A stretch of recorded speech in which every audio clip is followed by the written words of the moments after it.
겨울이 와서 좋은 이유는 그저 한 가지. 내 창을 가리던 나뭇잎들이 떨어져 건너편 당신의 창이 보인다는 것. 크리스마스가 오고 설날이 다가와서 당신이 이 마을로 며칠 돌아온다는 것.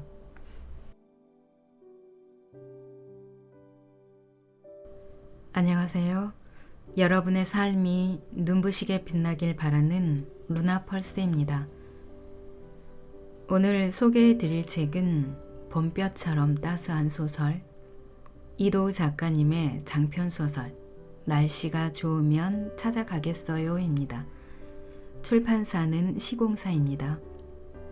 좋아하는 작가의 글을 소개하고 낭독할 수 있다는 것, 참 설레고 행복한 것 같습니다. 이도우 작가님은 소설 사서함 110호의 우편물로 잘 알려진 작가이시죠. 저도 무척 재미있게 읽은 소설입니다. 사서함 110호 우편물도 조만간 소개해 드릴 예정이에요.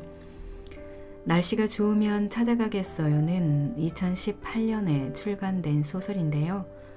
제가 지금 읽고 있는 책은 2020년 2월에 출간된 JTBC 드라마 방영 기념 특별 한정판입니다. 이 한정판에는 굿나잇 책방 겨울통신 책방일지 모음집이 부록으로 들어있습니다. 날씨가 좋으면 찾아가겠어요. 이 소설은 현재 드라마에서 방영되고 있습니다. 미대 입시 학원에서 그림을 가르치던 혜원은 학생들과 불화를 계기로 일을 그만두고 펜션을 운영하는 이모 곁에서 한동안 지내기로 합니다. 독립서점 굿나잇 책방을 운영하는 은섭과 그녀의 이모를 중심으로 펼쳐지는 사랑과 관계에 대한 이야기입니다. 혜원은 은섭의 굿나잇 책방에서 아르바이트를 하게 되고 마을의 소중한 문화 공간으로 자리한 굿나잇 책방과 호두 하우스에는 여러 사람들이 모여들게 됩니다. 그들이 들려주는 일상과 따스하고 애틋한 이야기들에 빠져들게 되는 소설인데요. 제가 오랜만에 참 가슴 설레며 읽은 현대 소설입니다. 다음에 만나야지, 날이 좀 풀리면 얼굴 한번 보자와 같이 그저 말로만 끝나는 순간들이 참 많잖아요. 날씨가 좋아지면, 준비가 되면, 때가 되면, 성공하면. 하지만 그 날은 좀처럼 오지 않고 날씨는 계속 맑지 않을 수도 있는 것이 인생이죠. 맑아도 흐려도 지금 그 사람에게 손을 내미는 용기에 대해 작가는 특유의 다정다감한 문장과 깊이 있는 시선으로 전하고 있습니다. 이 책을 읽으면서 문득 이런 생각이 들었습니다. 요즘은 동네 책방이 점점 사라지고 있는 시대에 살고 있잖아요. 그래서 참 안타까운 마음이 드는데요. 굿나잇 책방과 같은 독립서점들이 경제적인 어려움 없이 잘 되고 사람 냄새 가득한 곳이 되었으면 하는 바람이 생기더군요. 어려운 가운데에서도 꿋꿋하게 책이 좋아 독립서점을 운영하시는 분들을 응원해 드리고 싶었습니다. 그럼 날씨가 좋으면 찾아가겠어요. 책의 앞부분을 조금 읽어드리겠습니다. 오늘도 책과 함께 편안하고 따스한 시간 되시기 바랍니다. 호두하우스. 버스는 서리가 내린 해천읍 들판을 지나고 있었다. 산이 많은 마을, 햇볕은 미약하고 차창 밖 풍경은 색이 날아간 필름 사진처럼 무채색에 가까웠다. 혜원은 버스 창틀에 기댄 채 들여다보던 스마트폰을 꺼버렸다. 사하라 사막에 눈이 내렸다고 한다. 뉴스 화면에 뜬 흰 모래 언덕. 아니, 눈 언덕이 신기했지만 유난히 한파가 심한 올 겨울이니 사막에 눈이 왔다 해도 이상하지 않은 날씨였다. 버스는 얼어붙은 논밭을 지나 낯익은 북현리로 접어들었다. 들판에 커다랗고 하얀 마시멜로들이 뒹굴고 있었다. 추수하고 남은 짚을 발효시키는 통이었는데 진짜 이름이 뭐였더라. 언젠가 들었던 것도 같지만 기억나지 않았다. 혜원은 잠시 짚어보다 저 멀리 보이는 논두렁 스케이트장으로 시선을 옮겼다. 다음 정거장이다. 며칠 전 새벽 잠이 깼을 때 혜원은 하마터면 왈칵 울음을 터뜨릴 뻔했다. 이유 없이 슬퍼지거나 울음이 터진다는 건 좋은 일도 아니고 한밤의 감상이라기엔 스스로 나약함을 증명하는 것 같아서 싫었다. 아니, 이유 없이 슬퍼진다는 표현 자체가 틀렸다. 가슴에 손을 얹고 내 마음을 들여다보면 사실은 이유를 알지. 하지만 인정하고 싶지 않으니까, 외면하고 싶으니까 모르는 척 할 뿐이다. 혜원은 미술대학을 나와 미대 입시학원에서 강사로 일했다. 그림을 그릴 때면 잡념이 사라지고 마음이 편안했다. 물감 냄새도 종이마다 다른 질감도 좋았다. 하지만 언제부턴가 그림으로도 전쟁을 치를 수 있다는 걸 깨달았다. 너 여기서 뭐하니? 네 그림 봐주고 있었잖아. 지난 가을 레슨 중에 화장실에 다녀오겠다던 입시생 아이가 한참을 기다려도 오지 않았다. 찾으러 나가보니 옥상에서 다른 아이들과 키득대며 담배를 피우다가 혜원을 보자 귀찮다는 듯 내뱉었다. 아, 그냥 혼자 수정 좀 하세요. 누구 그림인데 성의 없는 학생의 그림을 강사가 잘 고쳐주면 뭐하나 싶어 그 뒤로는 어지간하면 상관하지 않았다. 그러다 어느 날 사생 대회에 나갔던 녀석이 친구들한테 하는 말을 듣고 말았다. 그림이 잘 안 되니까 너무 짜증나서 뒤편에 검정 파스텔을 막 칠했어. 내 근처 애가 완전 잘했더라고. 바로 뒤에 제출하면서 그의 그림에 내려놓고 슬슬 문질러줬지. 우와, 검댕 묻었겠네. 당연하지. 키득키득 웃는 아이들 틈으로 혜원이 자기도 모르게 다가섰다. 지금 뭐라고 그랬니? 제출할 때 어떻게 했다고? 녀석은 뭐야 하는 눈초리로 돌아보더니 당당하게 웃음 띤 얼굴로 다시 말했다. 화지 뒷면에 검정 파스텔 칠해서 밑에 그림 문질러줬다고요. 버스는 북현리 삼거리 정류장에 혜원을 내려주고 떠났다. 들판에 뺨을 애는 찬바람이 불어왔다. 그녀는 코트 깃과 머플러를 여미고 가방을 끌고 걷기 시작했다. 논두렁 스케이트장에서 들려오는 떠들썩한 소리가 겨울의 적막함을 깨뜨렸다. 해마다 추수가 끝난 논에 채워놓은 물을 이맘때쯤 날씨가 얼음으로 꽝꽝 얼려준다. 북현리 아이들의 놀이터가 되는 스케이트장과 들판의 마시멜로를 볼 때면 비로소 돌아왔구나 싶었다. 삼거리에서 언덕으로 접어드는데 처음 보는 가게가 걸음을 멈추게 했다. 굿나잇 책방. 그 낡은 기와집은 오래전부터 이 마을에 있었지만 새로 걸린 낯선 간판이 눈길을 끌었다. 노 부부가 살던 집이었는데 그새 주인이 바뀐 것일까? 이 시골의 서점? 미닫이 문에 맹꽁이 자물쇠가 걸려 있었다.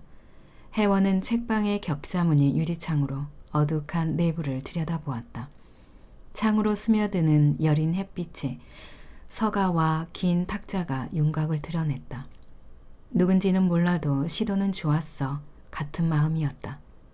서울도 동네 책방들이 배견하지를 못하는데 가끔 작은 독립 서점들이 틈새 시장처럼 생기긴 해도 소규모 가게를 운영하는 이들의 고단함이 쉬울 리가 없다.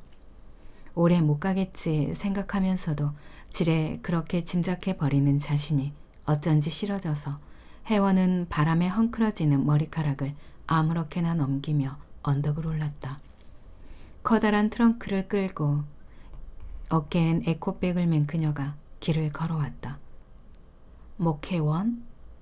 은섭은 순간 중심을 잃고 비청하다 아슬아슬 스케이트장 가장자리로 비껴섰다. 눈을 감았다 떠도 그녀였다. 올해도 오지 않으려나 보다 생각했는데 삼촌 그만 탈 거예요? 얼음판을 미끄러지듯 승호가 따라와 곁에 멈춰섰다. 아니, 누가 지나가서. 누가요? 은섭은 비로소 아이를 내려다보았다. 며칠 손 붙잡고 가르쳤더니 운동신경이 둔한 편인 아이도 이제 제법 얼음을 지친다. 내 옛날 친구. 친구? 자, 다시 가자. 은섭은 털모자 위에 눌러쓴 승호의 헬멧을 툭 치고 작은 몸을 얼음판으로 밀었다. 키도 몸집도 작은 승호는 9살 또래들과 잘 어울리지 못했다. 얼음판을 빙빙 도는 사람들과 부딪히지 않게 조심하며 아이는 앞서 미끄러져 갔다. 친구. 그렇게 말했지만 그녀도 같은 생각을 할까. 중고교 동창을 넓게 친구라는 이름으로 포괄할 수 있다면 몰라도 지금 혜원은 책방 앞에 멈춰서서 창문을 들여다보고 있었다.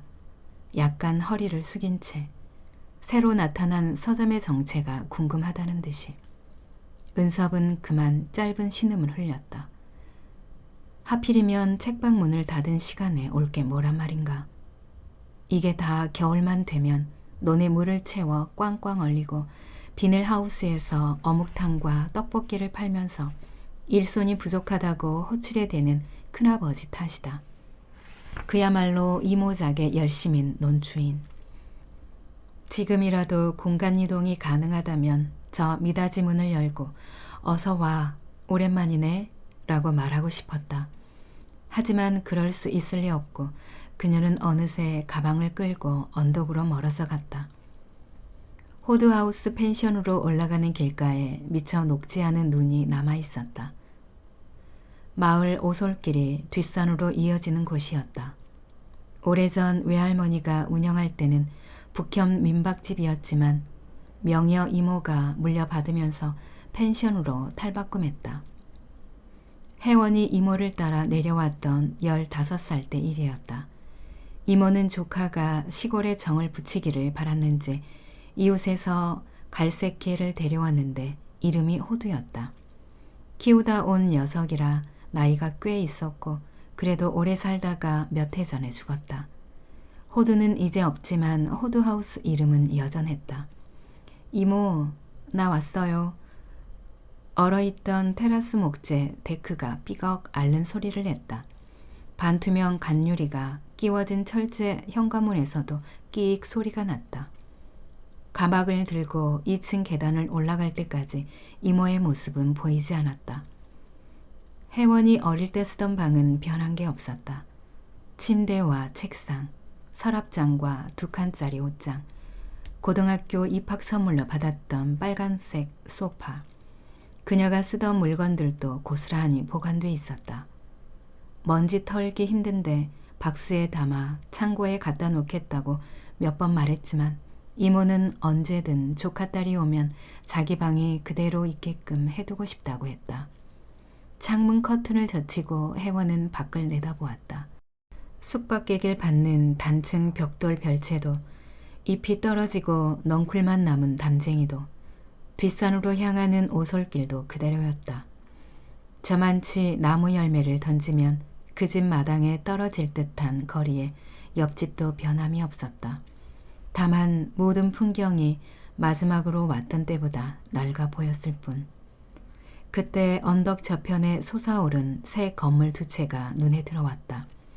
좌우 대칭 한 쌍으로 지은 화려한 2층 집들인데 아무리 봐도 게스트하우스였다.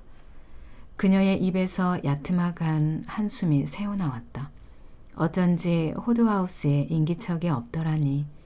숙박 손님이 없으니 이모도 외출한 거지. 주방에서 포트를 찾아 블랙커피를 탔다. 호두를 껴안고 찍은 혜원의 사진이 싱크대 선반에 놓여 있었다. 18살 때였나 마당 꽃나무에 물을 지던 할머니가 귀퉁이에 뒷모습만 찍혀 있다. 할머니가 돌아가시기 전까지 여인 3대가 살던 호두하우스는 왠지 삼각형 같은 느낌이었다. 평화롭다 싶으면서도 어딘가 좁고 기운 듯하고 동시에 안정적이기도 하고 서로 챙겨주면서도 어느 하나가 예민할 때는 부딪히지 않게 조심하기도 했다. 넓지도 않은 집안에서 저마다 자기만의 공간을 확보하려고 애썼던 것 같았다. 나이 들어 손 힘이 없어지자 할머니는 많은 것에 가위를 쓰기 시작했다. 꽁꽁 묶인 비닐봉지도 풀기 힘드니 가위로 싹둑, 시금치 묶은 노끈도 싹둑, 죄다 싹둑싹둑이었다. 그렇게 손 힘이 없다 했으면서 장독대를 부쉈을 때는 어디서 그런 힘이 났을까. 오래된 무쇠 가위가 아직도 선반에 걸려 있다. 노년의 할머니는 딸들 때문에 소가리를 했다. 첫 딸인 혜원의 엄마 이야기는 의식적으로 입에 올리지 않았지만 둘째 딸 명여에겐 가끔 실망과 섭섭함을 내비치곤 했다. 그건 슬픔에 가까운 노여움이었다. 똑똑하고 공부 잘했던 이모. 젊은 날 세계를 여행하더니 글을 쓰고 소설가가 되어 책을 출간했던 이모. 그랬는데 어느 날 다 소용없어졌다. 이모는 일을 그만두고 고향으로 돌아와 민박집을 이어받아 살겠다고 했다. 할머니는 그게 싫었던 것이다. 왈왈. 현관문이 열리고 개 짖는 소리가 들려와 혜원은 깜짝 놀랐다. 호두? 마루를 달려오는 갈색 개가 호두로 착각할 만큼 비슷했지만 그럴 리 없다. 녀석은 의심스럽게 코를 실룩대며 낯선 이의 냄새를 맡았다. 혜원이 왔니? 명여가 뜨개 모자를 옷걸이에 걸고 주방으로 오더니 보자기로 싼 냄비를 식탁에 내려놓으며 환하게 웃었다. 좀 전에 왔어요. 얘는 누구야? 호두 아들이다.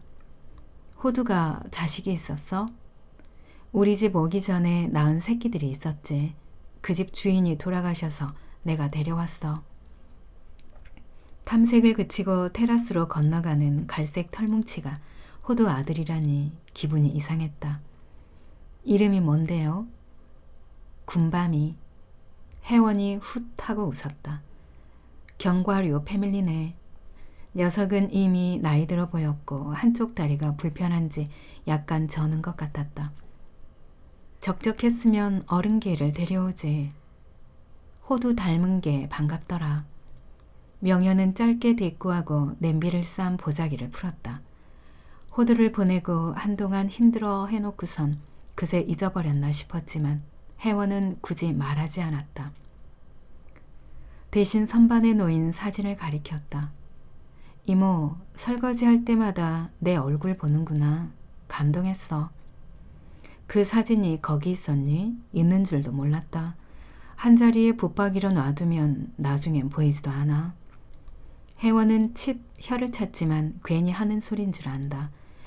이모는 파막기 없는 빗바램 머리카락을 말아 올리고 솜을 넣은 항아리 바지와 누비 조끼 차림이었다. 왜 그렇게 봐? 늙어 보이니? 약간. 2년 만에 만나니까 그렇지. 너도 30 되더니 달라 보인다. 나는 원숙해진 거. 명예는 콧방귀를 뀌더니 중냄비를 가스레인지로 옮기고 쿠킹 포일로 싼 파이도 포장을 벗겨 접시에 담았다. 너 온다니까 수정이가 호박죽이랑 파이 구워서 갖다 준다는 걸 내가 가지러 갔지. 할 일도 많은 양반이니. 그랬더니 다시 집 앞까지 차로 데려다 주더라. 그게 뭐야? 가지러 간 의미가 없잖아. 그냥 고맙게 생각하면 되지 뭘. 수정이 뭐 정 많은 건 여전하시네요. 혜원은 얇게 썬 사과 조각이 박힌 파이를 한 귀퉁이 뜯어 입으로 가져갔다. 아직 따뜻한 파이에서 사과 향이 났다. 올해는 얼마나 머물다 갈 건데? 닷새는 있지 그래? 안 갈 건데? 뭐? 한동안은 그냥 있으려고. 직장도 그만두었어. 나 먹여 살려야 돼, 이모가. 파이를 자르던 명여의 손길이 멈췄다. 혜원은 싱긋 웃어 보였지만 그녀는 가만히 사랑하는 조카딸을 바라보기만 했다. 제목 포팅게일의 늙은 로빈. 밤이 되자 기온이 떨어져 보일러 조절기의 숫자가 좀처럼 올라가지 않았다. 저녁 설거지를 마친 혜원은 수도꼭지에 달린 호스에 임시 방편으로 박스테이프를 감았다. 호수 중간에서 졸졸 물이 샜는데 이모가 몰랐던가 싶었다. 명현은 전기난로를 켜두고 돋보기 안경을 쓴 채 소파에서 책을 읽었고 그 아래 군밤이 방석에 엎드려 졸기 시작했다. 평생 책벌레로 살아온 그녀 뒤로 마루 벽에 걸린 나무 패널에는 호두하우스에 사는 동안 수없이 지나다녀 외워버린 글귀가 새겨져 있었다. 첫 잠에서 깨어나 뜨거운 차를 만들면 다음 잠에서 깨어날 때 슬픔이 누그러지리라. 명여 이모는 한때 스코틀랜드를 여행한 추억을 자주 말하곤 했다.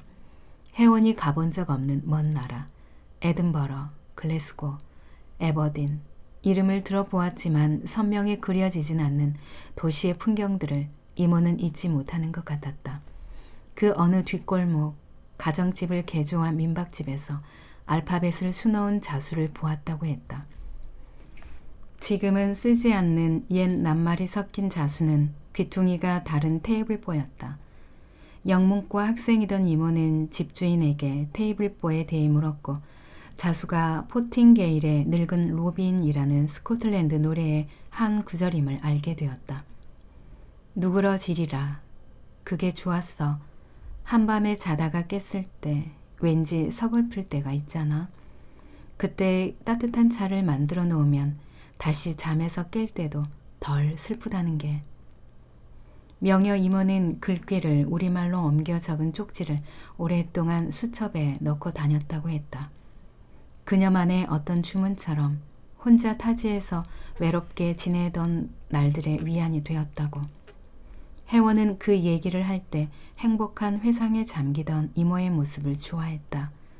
사춘기 무렵엔 그녀가 좋아하는 것들을 같이 좋아하고 싶었다. 엄마와 이모는 동쪽과 서쪽처럼 달랐고 엄마가 현실적이며 건조한 사람이었던 만큼 방랑벽 있고 느슨한 이모는 자유로워 보였다. 하지만 조카 딸을 데리고 돌아온 순간 모든 게 달라졌다. 내가 생각보다 재능이 없어. 혜원이 어른 될 때까지 내가 돌볼래요. 그날 할머니는 방망이로 장독대를 부쉈다.